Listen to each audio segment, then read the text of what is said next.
Hello, Amsterdam, and thank you for sticking around to this final session. I have a feeling probably, raise your hand if the rain kept you in. Okay, you're a very honest gentleman there.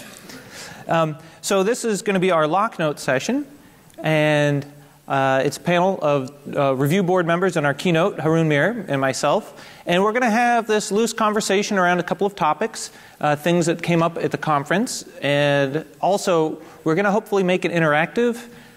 How many people have been to panel sessions and didn't get that much out of it? I want to make it more interactive. I want to get your questions interjected. So what we'll do is we'll talk for a while, maybe 15, 20 minutes, and then we'll start trying to draw the conversation to involve you in the audience. So if you hear something that we say that's interesting, bring it up later when we go to the audience, and we'll explore your question. So before we kick it off, I've got a couple of closing announcements. One is just how the show did this year. It's a record show for us in Amsterdam. We had, all heads counted, we had over 1,500 people here, which is pretty impressive for us. So very happy. A success, and also a record number of sponsors, about 30 sponsors. And so really good growth. And so what that's telling me is these questions that we're going to explore, everybody has a need to find answers, right? It's, for some reason, we're not solving the problem fast enough. Like, more problems are being created, and so everybody is desperate for information. Everybody is desperate for solutions, and that's leading to this incredible growth that we're seeing. Not just at Black Hat, but count how many security conferences there are. You could be at one every day of the week. So we're in a really unique period right now, I think, in our industry. And I just want to call that out, because it might not be this way 10 years from now. But right now we're sort of in this golden era. And what we do with this is sort of opportunity to shape the future. Just be aware of it, right? Don't be oblivious to it. To take advantage of it. So on the social side, we've got a Twitter, Black Hat Twitter feed. We also have a Flickr page. And so if you want to see the pictures that you've seen these professional photographers taking of us and the crowd, the speakers, go to our Flickr page, Black Hat Events, and they'll start getting uploaded after the event. We also have already posted some, and we'll post more, presentation materials at the blackhat.com site. So if you saw some slides that maybe were different, you want to get the latest version of what was actually presented, blackhat.com. So here's my big announcement that you probably did not see coming. Next year, Black Hat will be November 1 to 4 in London. We're moving right into the middle of downtown London, into a really cool area, into a really cool space, and it's going to give us a lot more of a social vibe, right? We're going to be surrounded by a lot of really neat pubs and other things, and really try to tie the social in with the technical, and really help that part grow, because we've all been feeling like we don't quite have the right environment, being so far away from the hotels, and we've been trying to capture it, and unfortunately we've outgrown Amsterdam, which is really sad. So hello London, and I hope to see you there next year on the 1st to the 4th. Okay, so let's kick it off. Haroon, you're the star here. You welcome everybody to the event, and I might say it was a little bit of a doom and a gloom, kind of, not navel-gazing, but you're definitely pointing out every wart on the face of information security, right? Which is, I'm not opposed to, because I like, pointing out problems too. But you were pretty passionate about it. And so you've been thinking about this a while. So I'm kind of curious, over the time period you've thought about this, have certain things gotten better and then been replaced by new problems? Or are we essentially just accumulating problems? And we've gotten so many now that you're so frustrated that you're speaking out. Can you talk to us a little bit about the... Yeah. So I'm hoping it wasn't all doom and gloom. Like, I'm hoping... No, you had some, suggestions. Yeah, I'm on what to hoping there do, were some suggestions in there. But in truth, I don't think there's a lot getting better. Like, I think there are some things getting better. In fact, strangely, I think software security, despite the fact that we all slag on it, like, some of it's turning around reasonably well. You look at Microsoft, and they managed to turn around a massive ship. It took them about 10 years to do it from the... And so there's signs that some stuff can be done better. But what worries me is that, like, if you take the FX quote about everything being a gate, that fixing one or two of the things actually doesn't fix enough to make a meaningful impact in it all. And yeah, so I'm reasonably passionate about it, mainly because, like I said in the talk, I think lots of us entered the field kind of half naively, half thinking we're really going to dent the world. Well, like and when we entered, March. to be truthful, that not half of this stuff didn't exist. Exactly. So the problem looked a lot smaller back then. It's only gotten bigger. It looked smaller, and in truth, like if purely selfishly, like we kind of thought we were clever enough to make a serious dent in the problem. And along the way, I think we've redefined the problem so that we still look clever. But I don't think we're making a meaningful dent in it. And I think we shifted the goalposts so that we could feel good about ourselves. But fundamentally, I think if you take why we originally got into it, we're not solving it. So let me hit you with this analogy, and you tell me if you think it's a valid one. So when I talk to some policy people or management folks, I say, if you're going to enter security, you have to think of yourself as sort of a doctor, and maybe do a medical analogy where, so my dad is a doctor, or was a doctor until he retired, and if he entered the field telling himself that he was going to cure cancer, he would have burned out, right? But instead, he was going to fight cancer, right? And so that little mental shift probably was the difference between insanity and, being able to sleep at night. Are we in that sort of same situation where we can't tell us we're going to solve security? Yeah, so it's a good point, and it's a good way to think about it. Like I'll have to think about it. It's a good analogy. But in truth, I think there are some things that we are doing that are horribly, brokenly wrong. And so I think like it was way back, like Marcus Ranum, I think you'll remember better, like something in 2000 said you saying you want to kill the cockroaches, and every night you go out and leave food for them. And I think that's some of what we're doing. Like we're not just not winning against cancer, we actively smoking everything we can get our hands on. And so for a start, I'm saying let's stop doing that. And then we can start actually fixing stuff. So that goes to that question, right? Is it too nihilistic, or do you have to give us all a shock treatment? Yeah, I think we need a little bit of shock treatment. So at no point am I being completely nihilistic and saying, throw your hands up, don't do it. Like I think there's the famous Stockdale quote that says you never confuse the honesty of how bad your situation is with the hope that you'll prevail. So you still hope that you prevail, but you've got to take stock and say, you have to be honest about the size of the problem. We're broken right now. Right. And somehow we've all managed to become really okay with being really bad. Like we've really grown our tolerance for insecurity. And again, I think the big mistake that we're making there is we seem to think everyone's okay with it. But I think we now, so someone was talking the other day about the fact that like we got into the stuff and it was reasonably fun and games. And originally it was. And along the way it's gotten serious. Like it started to involve nation states. It started to involve policy. And lots of us are still kind of blasé about the stuff. And it's like that stuff's changing rapidly. And I think we've kind of now got stuck in the old way of thinking that says it's, yeah, you do your best, you show up, you have some fun, and I think we have to change because I think we're in trouble. So let me get some reaction here from the review board. What do you think, Jen? Any reaction to that? Do you think that he's pretty much on spot, or do you think? Yeah. So our rate of change, within the industry is outpacing the rate at which new technology is being released, but we aren't replacing old broken technology fast enough, and we're building more crap on top of crap. So yes, I even feel like security nihilism sometimes. I feel like this is an uncontrollable force, and I feel like maybe I don't want things to be electronic anymore. Like maybe I just don't want the kind of data that's being collected about me to be collected, and maybe I don't have control over it anymore. So, how do you fight that? You handle each problem separately. Security is not, some amorphous thing. It's not like something you can ever truly achieve. We base our assumptions about whether something is secure or not on things that are testable. Each individual thing is tested for each individual attack. So you can't say like, you can say, you know, overall it has a good security record, therefore it's reasonably secure product, but you can never say anything is truly secure. No, it's like a snapshot in time. Yeah. Right.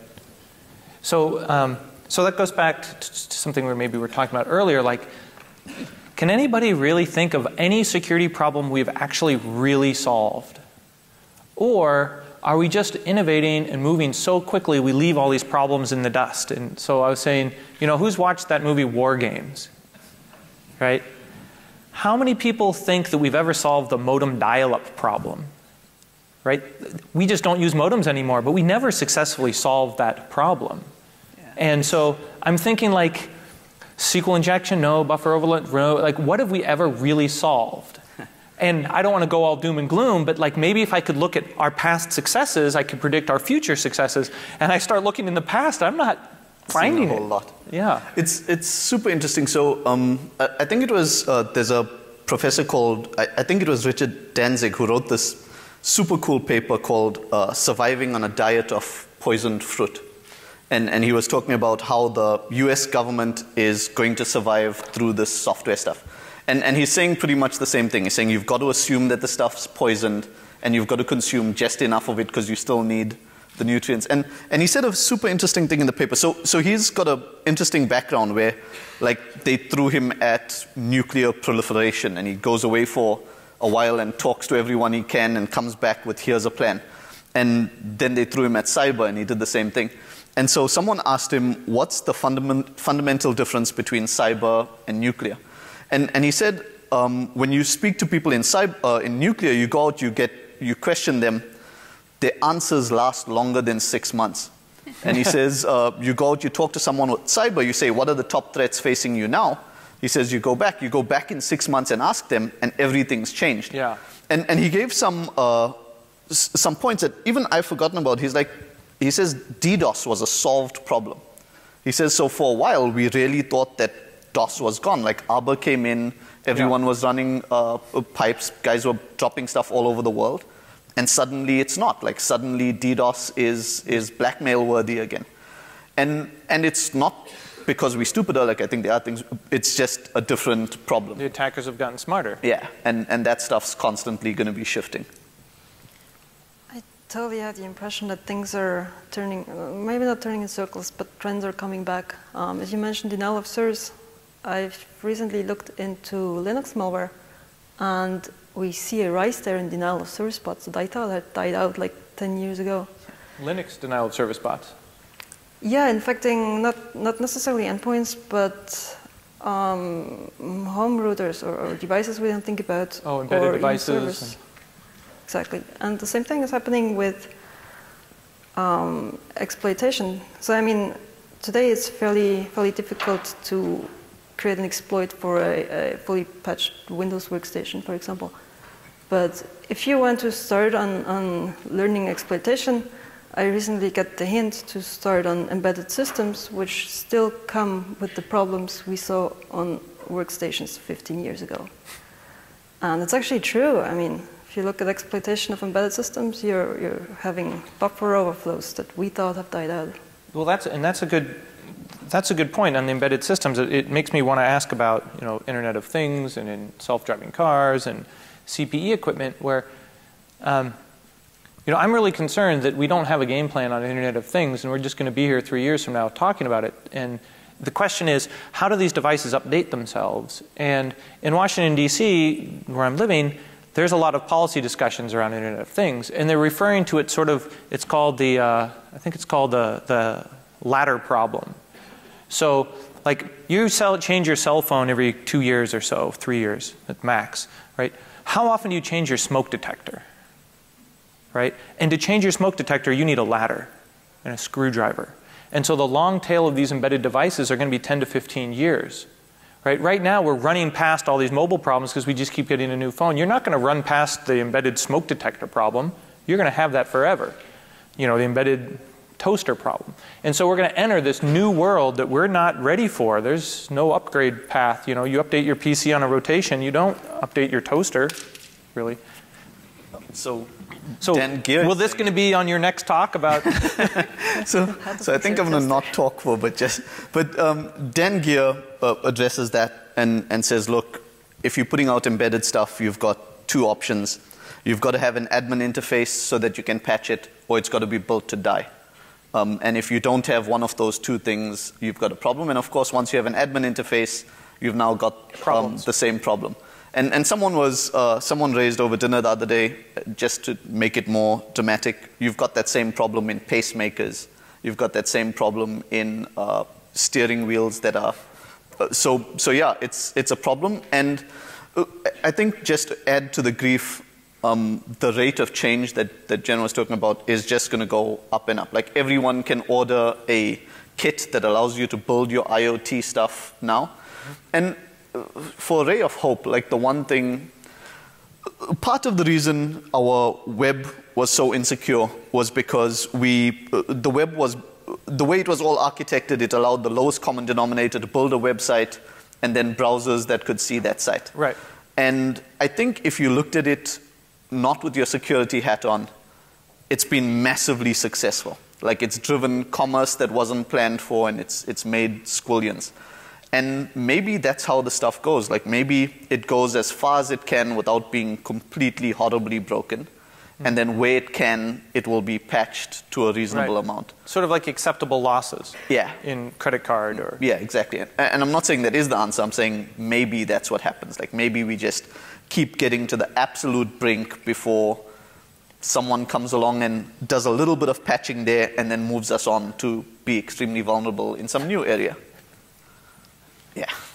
But that reminds me a bit of something you addressed in your keynote when you mentioned the domain admin problem. Someone has domain control over a domain admin that he basically has all the keys to the kingdom. I see so many cases where, for example, people have hackable toasters and attach them to their company network, which is something that we should have learned 15 years ago not to do, and we're still doing it. So we're getting back to the point where we're turning in circles. We're like going back to security principles to like what we should be thinking of before we talk about kernel exploits. Well, I've always thought that we're at this inflection point where we're going to IPv6, which sounds like a great time to upgrade all of your routers and equipment. So if our CP equipment on our routers were actually more secure, here's a purchasing cycle where we could actually move in more secure devices. Except, as you were talking about earlier, they're actually not more secure. So we're going to get these devices that speak v6, and then people will just sit on them again for the long tail. And so I keep trying to grasp on positive notes here, and I'm not finding a lot. Right? So I'm hoping the audience can save me, because we've been doing this for decades. Yeah. And you know, maybe we're just eternal optimists. One of the talks I saw here that I found really fascinating was the GPS spoofing, location spoofing talk. And partially just because I'm fascinated by GPS and that interaction between like physical location or orbiting satellites and security decisions. And I remember a couple of years ago, companies were trying to sell these solutions where we'll grab your location off your phone, and if you're at the company and then you're trying to log in, we'll make this decision that you're probably, you know, should be authenticated or authorized.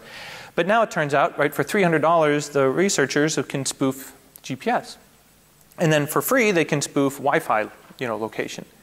And so part of me was like, that's awesome, because now we've killed that, or potentially killed that concept that we're just going to grab our location and use that as a security decision. Right? It was always a little dubious, but now for $300, we just kill that. And pretty soon it'll be $150. So I'm wondering, are there other areas where we've either killed off, or technologies have come along and pretty much squashed good ideas that we're never going to survive? So can we point to, you know, either... You're still looking desperately for something. Yeah, you see me grasping for straws? Yeah. Yeah, something like we can say, woohoo, we killed that one. We killed it, yeah. Yes and no, right? So if you use an ORM and you use it the way it's intended out of the box, and you never go and create queries against the database directly, then you have eliminated SQL injection from your web app.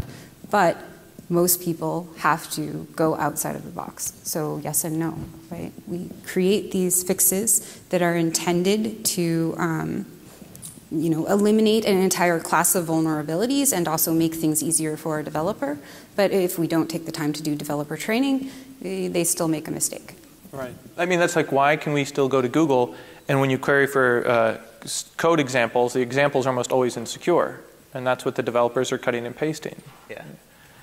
I think there, again, and to your point, I think there's some hope. Like I said, I think despite the fact that everything's ownable, software security in some places has made good jumps. And I've praised Microsoft, I can now go and praise OpenBSD. Theo just recently put out a presentation where he spoke against optional security measures. And actually, I think there's something to that. Like normally you look at some of his rants and you think like that's ridiculous, Theo from OpenBSD. And you look at his stuff and you say he's made it so impractical that that's why only 100 people are using OpenBSD as the default OS. But they can't get past the install screen. Yeah, download the multiple disks. But I think he's got a point, and I think maybe we're getting to the point where we see that it's enough of a problem that we can now start saying to developers, when Microsoft did their shift, like one of the things they did was just ban a whole bunch of calls. Like you just can't do, it sounds stupid, a stir cat anymore or stir copy anymore. And like I think we can start taking some of that thinking into the rest of the stuff we do. But in truth, I think one of the things we're seeing now is, like you mentioned earlier, something about hackers going into management. In truth, I don't think we have enough of a body of knowledge of how to do this properly yet. If you take software engineering, like for a long while it was just try software stuff. And then you started seeing guys come out with making it a science and making it management. And we've not gotten there yet. And on the one hand, there's technological progress that makes it hard. But there's other stuff that we haven't figured out. And I think we're now starting to get to the point where we've got to start codifying some of that stuff, figuring out some of that stuff. Figuring out what's the optimum size for a security team. Like in software, a whole while ago, Fred Brooks put out the Mythical Man Month. Like, so he told everyone at that point, like, adding more developers to a project doesn't help you. And like, you see the fact that Target had 300 security guys. And like, one of the things I wonder is like, do you think they needed 300 security guys? Or if they paid like 4 times the market rate and hired Dino and Halva, right, like, would they be in a better position? And I'm starting to think we can start getting to, like, once we start thinking about that sort of stuff, we can hopefully start making more inroad into those things. But I don't think we're there. I think we've just gotten bad enough that we know we need to try something different. And maybe we'll go there. I recently heard another researcher, I don't remember the name, someone said that security is taking themselves too important. I do get the feeling from our community, not that it's not important, but that people put the focus on the wrong things. Because as we talk about Target, I see a lot of talk about breaches and laughing about the victim. Well, what we as a community should actually do is actually, help the situation, construct built-in security and help the situation get better. But what we spend most time on is talking about what other people did wrong. So, in terms of the security team of Target, I'm pretty sure they had talented people there. What they would have needed, though, was only one guy thinking about that exact alert that they missed. That's a question of how we in total can teach the right people or teach the people the right things to think about instead of saying, oh, you did wrong. How do you teach attack, right? That is the fundamental question because, there was a great talk at the conference. It was off Rails on the crazy train. And it was fantastic if you are a Rails developer and you want to learn about securing your authentication and authorization in a Rails app. But, that is a targeted talk for developers, the kind of thing we should be doing, right, as a community. And we do a lot of that with OWASP and other things. Those are all great, but we have to teach the idea of what an attack is fundamentally and how to perform attacks from a step backwards. I was talking to some university educators, and they are all the universities in the United States are basically desperate to put out security professionals, right? Because that's what companies want to hire. And I remember talking to this lady, and she was like, what should we teach? What should we do? And I said, you know, I'm wondering what your college lawyer would say if you start teaching how to attack. And that just shut her up. She was like, okay, I probably can't teach that. Yeah. I'm like, but that's what some of those skills are actually needed, and you're structurally blocked from providing some of the insight, right? You mentioned something that I want to come back to, which was,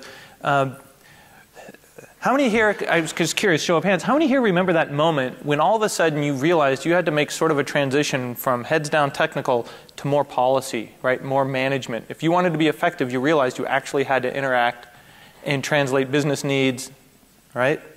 Did anybody kind of have that, oh my God, I've got to learn a little bit of policy now? Management? Yeah. And so I think that helped us a bit. And the watershed moment for me was when Google came out and said that China had attacked them. Because now, all of a sudden, it was okay for the C-suite to talk about being attacked. Right. And that allowed a new class of conversation to occur that we could never sort of penetrate up into the board of the C-level. I'm sort of seeing that now again because of either the Snowden leaks, right? That's a new type of conversation we're allowed to have. And then the talk you heard at the very beginning of the show on Wassenaar. And that seems to point to me, okay, we've kind of having to live with management. Now we have to get into policy. And now you're going to have to translate technical security things into policy. And that's a new area for us that we're not comfortable with. And so it's an opportunity and a risk. And I'm curious on your thoughts of that. If we get it right, great for the industry. If we get it wrong, we end up with really terrible policy outcomes. You know, are you trying to think, would you advocate for people to try to get involved in policy? Yes. So on the one hand, I think if you look at how well we've done with management, you almost want to say, no. So far we tried it technically, we tried it in management, let's go to Congress. But in truth, I think we have to. Like FX has given a whole talk, and almost anything, any topic that's interesting, FX has said it right already or said something smart about it already. And at some point, he and Sergey Bratis effectively said, look, if we don't do it, who is?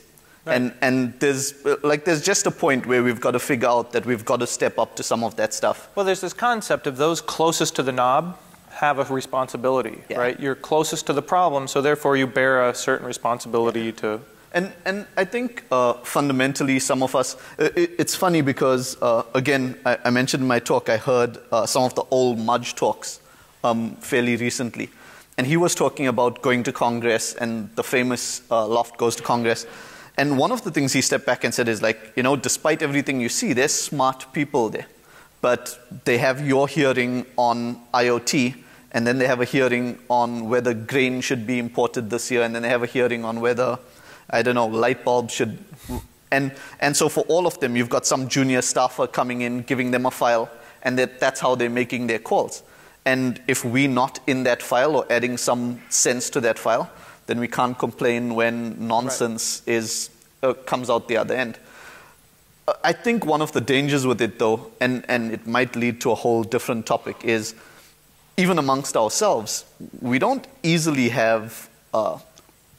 so you can't easily say... there's no easy consensus solution, right? Exactly. So you don't have consensus. We don't have easily chosen representatives. Like, I can't think of too many people who I'd say, I'd like him representing my fate at the upper levels. But I think we have to. Like, the easy answer is, I think, to not play there is stupid because the world changes around us and you'd rather be involved than not. So, yeah, I don't think it's an option to stay away from it. Okay, so I have another question to everybody, and then we'll go to some questions from the audience, hopefully. So, in your view, pick one or two things. You know, what will help? Are you seeing technologies on the future? I mentioned V6, not that it's necessarily a security technology, but are you seeing things, DNSSEC or RPKI, or are you seeing certain technologies that will, you think over the next 5 to 10 years will fundamentally change things? Or if there are no transformative technologies, are we just looking for the long slog, more of the same? And we're just going to be playing whack-a-mole. You know, maybe it's a new development, a platform, or maybe it's, you know, everybody goes to Chromebooks and life is saved, or everybody goes to the cloud. Let's start with Jen. Yes, go for it. So my answer, and you're not going to like it, is that technologies will come, technologies will go, at the end of the day, we need to limit the data that we're storing about people, because you're dealing with free nations where you don't know what random teenager is going to become the elected official that represents a country. And their data is stored in random websites created by irresponsible people working at startups and that don't care. They care about pushing product out the door. They care about fuck it, ship it. They don't care about security at all. And so some of them are very good. I don't need to put them all down. Right.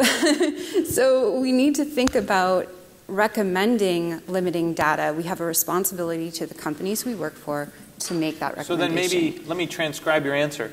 More anonymity systems would be useful. Yes. So. Yeah, for that approach, I think I have a rather radical idea about how to make things better. So I remember recently I was working on one single slide for a slide deck, coming up with ideas how to make things better.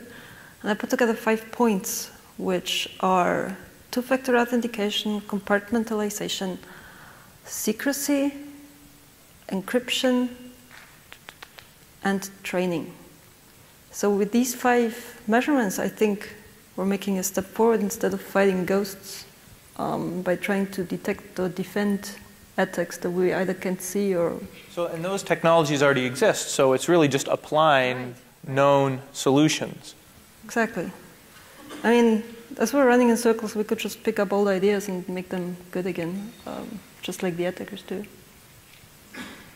Yeah, I think we're getting there in a few ways. Like, if you take if you're working on an iPad and an iOS device, typically safer from most attacks than you were on any machine. So despite what it means for the freedom-loving liberal in you, the death of the general-purpose computer. Yeah, the walled garden, I love it. Yeah, exactly. Right. So end of general-purpose computer in a walled garden, talking to a proprietary web service. But in truth, it's an interesting thing. That does give you some measure of security. And a while back, like at the Source Boston keynote that Dan Geer gave like about 7 years ago, he kind of ended with saying, at some point you're going to have to figure out that security is not safe. And he says, like, if you want to be secure, that's what it's going to take you to. And like everything, he does it like super poetically, and he says the technology that whenever Dan speaks, I imagine like cursive, like a founding father writing a document. You know, it's impressive. Yeah. But he ends with a monologue that says something like, the technology that can keep you safe, perfectly safe, is the technology that can take it all away. Yeah. And that's kind of where we're going right now. And I think people kind of mostly make that trade-off pretty openly. Like most security guys I know started off saying, iOS is the devil, we'll all use Android phones. Right. And then pretty quickly made that swap and said, actually, I'd just be happy, just give me an iOS device. Which makes Google's move to go from the one thing they were offering that was secure with their Chromebooks to Android, the most exploited platform there is on mobile. Like, I'm not sure what's driving that. But anyway, I think, yes, there is some hope with these built secure endpoints. And no matter what people say, they are more secure. And then I want to hear your points real quickly on cloud, because you were saying that's one of the points that... Yeah, so it's funny because like in 2007, we did clobbering the cloud, which was a way to hit almost every cloud vendor there is. But fundamentally, I think the cloud is going to become a viable option for lots of small businesses, largely because we were so broken with this old model. And Marcus Ranum says, like he's super insulting about it. He says, that's right, you couldn't solve it here, so now you're going to solve it by giving it all away. Right. And you need to understand at some point you've got to pay. Like all you're doing is pushing the debt away from you, and at some point it's going to cost you. So you move it all to the cloud. You don't have security and IR teams. When it goes wrong, you now need to hire people for 10 times the cost if you just did it right. But practically, I think the cloud's going to be an option. Google can secure Gmail better than most people today can secure SendMail. Like if you're running SendMail or XM, firstly, good luck finding someone who knows what a SendMail macro is these days. But most small companies, if you ask me, are they better off running their own SendMail or running Gmail? They're probably better off running Gmail. If you take away the government border stuff, And that's going to be across the line. Are you better hosting your own infrastructure or running it on AWS? And people will tell you there's a hypervisor exploit and AWS was in danger. And I'm willing to bet that Amazon patched their hypervisor exploits a squillion times faster than your average organization does. Right. And that shift's going to keep happening, right? Because they're going to keep hiring the smart folks.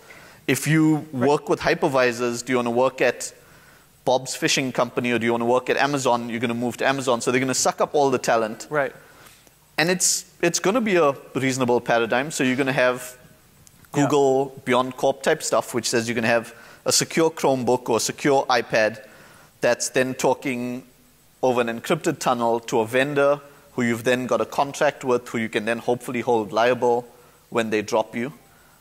And yeah, I think that's when, not if. Yeah, no, sooner or later it'll happen. But I think that's where it's going to go. And I think it's a reasonable place for it to go. Okay, let's see who's got something in the audience. You, sir, all the way in the back.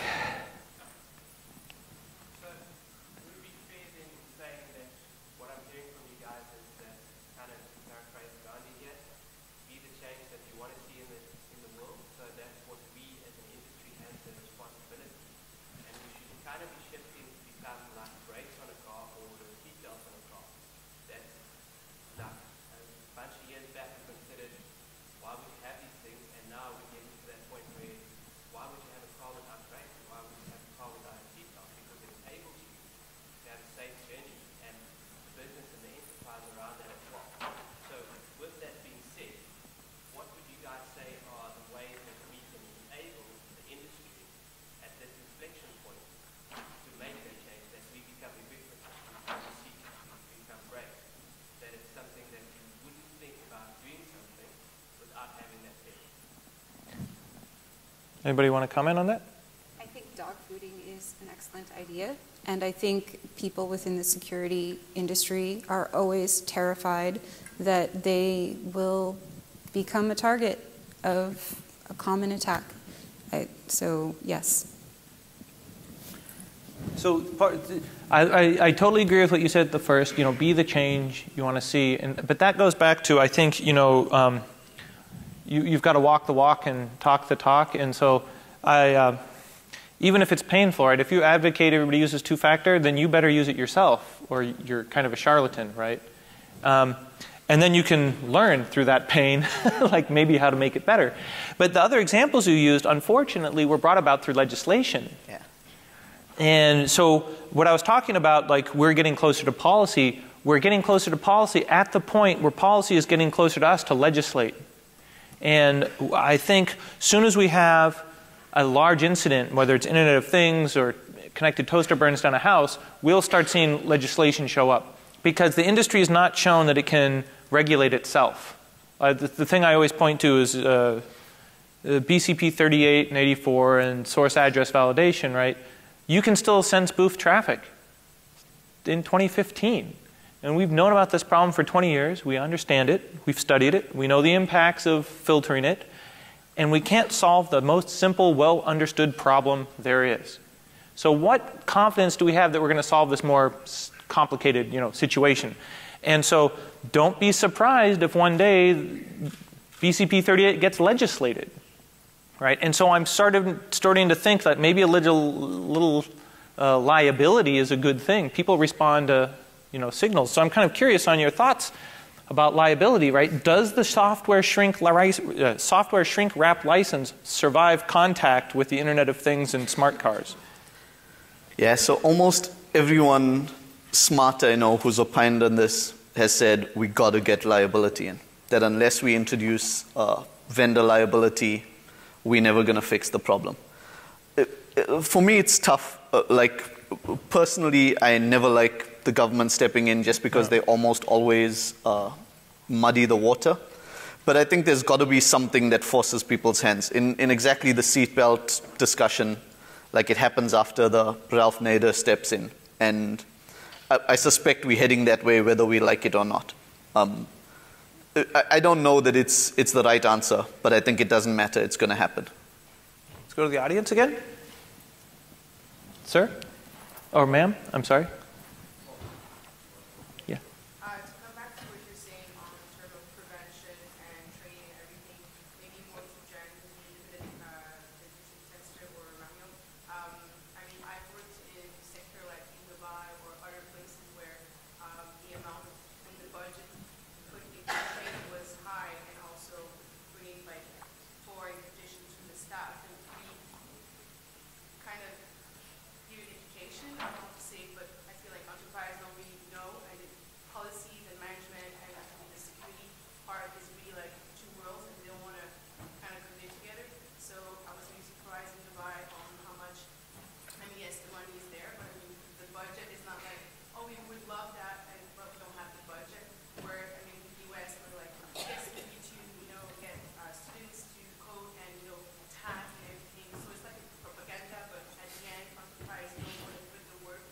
Right. And again, we hear it asking for more technology in terms of iPhone, iPad, more accessibilities, and So on the touch. so what's the question? My question is like, sorry, in terms of trainings, Marion said one of the 5 things she would say. Would you, I mean, any audits, self-audits for enterprise? Would you say training would recommend the malware? Like, is self-audit become something as an option? So changing the corporate culture to maybe self-audit, you're saying? Maybe that's a... I mean, the security industry itself kind of has this conclusion that smart people are going to save the situation. At least that's what I get from various discussions. And smart people don't like walk straight out of university, but they need to be trained, they need to be educated. No, I think, I mean, that's one of my personal pet peeves, but I think the security community is imbalanced for, well, mainly for its lack of diversity. So yesterday I had an interesting discussion with how the diversity is a point that with, let's say with more diversity, we could actually add people to the industry, as we have a massive lack of talent already. By creating more diversity, we could invite other groups that are not present now to participate and to make a greater security community overall. So in terms of training people, how do your security people get the right knowledge? That's, I think, an unsolved problem. Companies nowadays, from what I get, for example, from our customers, is that they are not aware that they have a problem with their security, and that starts at the point where they don't know where the data actually resides that is important, or that this data is actually important, that could end up being breached in the end. So that's step one. First, acknowledge you have a problem before you can even, the companies can even go on to step 2 of maybe increasing diversity or betting a better security team if they don't. So we have time for one last question, and then we're going to... There's a guy down there looking. Okay, who's the guy down there? Okay. So I want to combine the Internet of Things and sort of embedded problem of not being able to update with some of the last remarks of Haroon. Do you think we will all, our end users, embedded problems and Internet of Things problems will be solved once there is the iToaster? The iOven, because not only will Apple own the core or sign off on all the code that runs on that system, they will be able to force updates on you and push like the latest security fixes as AWS implements the latest fixes, right? Apple will do those fixes. But also if Apple does it, suddenly all the end users want that iToaster. So you're saying in the future, everything will be owned by Apple? I guess so, yeah. I don't know if you remember when the Apple batteries would explode and burst into flame. Yeah. There are some disadvantages. Yeah. I, for one, welcome our new shiny overlords. Yeah. So I think there's a complex answer hidden in there, and I know everybody's just about getting ready to run. I think the short answer is there is a solution that goes down that path. There is a solution that you live in a walled garden world, and it's safer and it's better. But I think there's a hidden lesson for us in there, which is, I'm not sure how many of you remember, but a little while back, Microsoft tried Palladium, okay, which was DRM all the way down, and it would have been based off a TPM, it would have been secure, and everyone freaked out. Like, we all went, this is the end of the world, like, get away from us. And it's what Apple did when they went with, and it's where Apple are increasingly going to, and almost all of us are okay with it. And so lots of people's natural reaction is you see sheeple, blah, blah, blah. But I think the lesson in there for us is something that Moxie's taught us really well with his Signal and stuff, which is you've got to be secure and better, not just secure. And so one of the things that in my keynote I was hoping to try to encourage us to do is for more of us to start building products that are good products and also happen to be secure. Yeah. Because I think that that's the way we're going to have to win. And I think it's a whole new set of challenges for us. Like when you start playing the product game, it's different. But I do think there's hope there. So yeah, iToaster. Woo. So on the iToaster, we're going to close it out. Thank you for attending. Some of us will be around afterward, and hopefully you don't get rained on. So thank you so much. Look forward to seeing you next year.